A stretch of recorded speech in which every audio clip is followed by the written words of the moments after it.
OPS Himachal Pradesh में कर्मचारियों की एक बहुत लंबे समय से एक मांग चल रही है। मैंने पहले भी स्पष्ट किया है, जब इस ओपीएस के कॉन्सेप्ट को हिमाचल प्रदेश में लागू करने की बात आई थी, उस वक्त कांग्रेस पार्टी की सरकार वीरभद्र सिंह जी के नेतृत्व में थी, हमारी सरकार नहीं थी। केंद्र से हमारी सरकार ने इस ऑप्शन को भेजा, लेकिन स्वीकार उन्होंने किया और संभवतः पूरे देश भर में हिमाचल पहला प्रदेश था शायद जिसने ओपीएस की ऑप्शन को एक्सेप्ट किया। एक बात। दूसरी बात, हम कर्मचारियों के लिए सदैव खुले रहे। जो बातें कर्मचारियों के विभिन्न वर्गों के माध्यम से हमारे तक पहुंची और जो इश्यूज उनके थे, एक एक को सुन करके उसका समाधान किया। और ऐसे में 4 वर्षों में कोई भी कर्मचारियों का कोई आंदोलन, कोई भी इस प्रकार का नाराजगी का माहौल जो प्रदेश में कहीं भी देखने को नहीं मिला, क्योंकि उनके ड्यूज समय पर जो देने चाहिए थे हमने समय पर दिए हैं। कोविड की स्थिति होने के बावजूद भी कर्मचारियों के ड्यूज भी दिए, कर्मचारियों के एक दिन की सैलरी डिले नहीं की हमने, एक दिन के लिए पेंशन डिले नहीं की। ऐसी परिस्थिति में जिस मांग को लेकर के हमारे सामने आए हैं, मैंने विधानसभा के अंदर एक बार नहीं अनेक बार कह दिया कि इस संदर्भ में हम जो उनका सुझाव है, जो उनकी बात है, उसको सुनने के लिए तैयार है, हमें कोई आपत्ति नहीं है।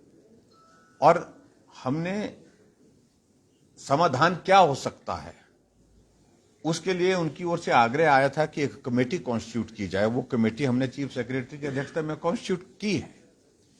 अपनी बात उनके पास भी रखी जा सकती है।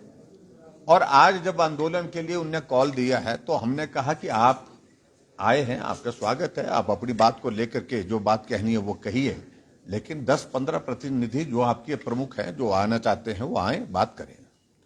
लेकिन उन्होंने 103 के पास आकर के असेंबल होकर के वहां पर ट्रैफिक को जाम किया। आना जाना शिमला का आपको मालूम है कि कितना कठिन हुआ, लोगों को परेशानी हुई है उस कारण से। और उसके बाद पुलिस के साथ भी स्कफल करने की कोशिश की। कर्मचारी हैं वो, और मैं आज भी उनके साथ यही कहना चाहता हूं, अपनी मांग करिए, लेकिन मेहरबानी करके आप कर्मचारी हैं सरकार के, और ऐसे में सरकार के खिलाफ आप अपनी बात जितनी शालीनता से कह सकते हैं कहिए, लेकिन जिस भाषा में कुछ लोग बात करने की कोशिश कर रहे हैं वो उचित नहीं है, एक कर्मचारियों के लिए किसी भी तरह से उचित नहीं है। हमने चीफ सेक्रेटरी को भेजा कि उनसे बात करिए, उनके अगर प्रतिनिधि आकर के हमसे बात करना चाहते हैं उनको लेकर के आइए। हमने वरिष्ठ मंत्री सुरेश भारद्वाज जी को भेजा कि उनके कुछ लोग अगर मिलकर के हमारे पास मिलने के लिए आना चाहते हैं तो वो आए, उनकी बात सुनेंगे। लेकिन आंदोलन जो है उसको सस्पेंड करें। आंदोलन के कारण वो भी कठिनाई में है, वो उनको भी परेशानी है और लोगों को भी परेशानी है, लेकिन उसके बावजूद उन्होंने अभी तक इस बात को लेकर के सुना नहीं। और जिस तरह से वो मांग कर रहे हैं कि मुख्यमंत्री आकर के उनके बीच में आई, वो संभव नहीं है। उनको इस बात को समझना चाहिए। उनकी बात सुनने के लिए हम उपस्थित हैं, जब बोलेंगे वो हम उनकी बात को सुनेंगे, लेकिन इस प्रकार से शर्त उनकी जिस प्रकार से रखी गई वो उचित नहीं है, मैं ऐसा मानता हूं। और दूसरी बात, वो राजनीतिक दृष्टि से खिलौना बनने की कोशिश कर रहे हैं, तो मैं समझता हूं कि वो भी उचित नहीं है। अपनी मांग कहने का अधिकार है, अपनी बात कह दी उतना पर्याप्त है।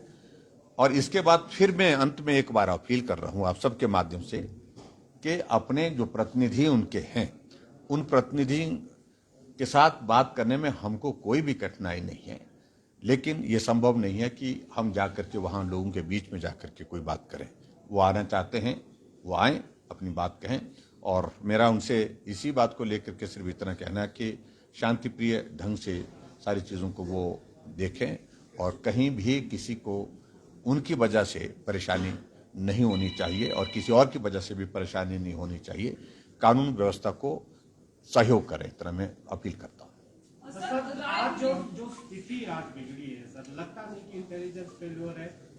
देखिए ऐसा है, देखिए इसके इंटेलिजेंस फेल्योर की मैं नहीं मानता हूं। तो हम एक्सपेक्ट करते हैं, उन्हें 1 लाख बोला था, यहाँ पर 8 और 10 हजार के बीच में लोग पहुंचे। सर, उनकी तरफ से राय ये भी आ रही है कि विधायक अपनी पेंशन छोड़े, अगर विधायक अपनी पेंशन छोड़ने की देखिए, उनकी राय से चीजें चलेंगी, ये संभव नहीं है। बल प्रयोग हुआ है सर, वाटर कैनन हुआ है। बल प्रयोग इसको नहीं कहते। जब उनने सारा पुलिस के इसको जो है तोड़ा है, और जिस प्रकार से वो किया है, पुलिस ने बहुत शांतिप्रिय ढंग से और संयम और सब्र के साथ काम लिया है। मैंने अभी भी कहा है कि हमको सब्र और संयम के साथ ही काम करना है, और मैं उनसे इस बात के लिए आग्रह करता हूं कि आंदोलित होकर के इस प्रकार से समस्या का समाधान नहीं